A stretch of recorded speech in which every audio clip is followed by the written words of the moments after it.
Assalamualaikum warahmatullahi wabarakatuh. Bismillahirrahmanirrahim. Alhamdulillahirabbil alamin. Bihi nasta'in ala umuri dunya waddin. Asyhadu an la ilaha illallah wahdahu wa asyhadu anna Muhammadan abduhu wa rasuluhu sallallahu alaihi wasallam ala nabiyya ba'dah.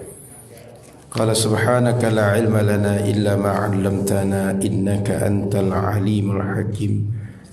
Wa qala rabbi shrah li sadri wa yassir li amri wahlul 'uqdatam min lisani yafqahu qawli. Alhamdulillah, Bapak Ibu yang dimuliakan Allah Subhanahu wa taala. Malam ini kita kembali menggunakan memanfaatkan nikmat-nikmat Allah Subhanahu wa taala. Mudah-mudahan kita semua di akhirat nanti termasuk di antara orang yang berbahagia dengan mensyukuri nikmat-nikmat Allah, dan kita semua termasuk di antara orang yang ditinggikan derajatnya di akhirat insyaallah. Salawat beriring salam kepada Rasulullah sallallahu alaihi wasallam. Mudah-mudahan kita semua termasuk di antara umat yang berkumpul dengan Nabi Muhammad sallallahu alaihi wasallam. Amin ya rabbal alamin. Sebelum kita lanjutkan kitab Jawahirul Kalamiyah, pembahasan tentang iman pada malaikat, saya akan membahas sekilas beberapa hal terkait masalah akidah berhubung dengan sifat Allah Subhanahu wa taala. Yang pertama, Bapak Ibu yang dimuliakan Allah, Allah ketika mencipta, ketika berbuat sesuatu terhadap makhluk, tidak mesti setiap perbuatan Allah itu karena ada motivasi, latar belakang, atau karena sebab tertentu. Kenapa? Karena Allah itu adalah Rabb, Tuhan Maha Sempurna, dan Dia mukhtar.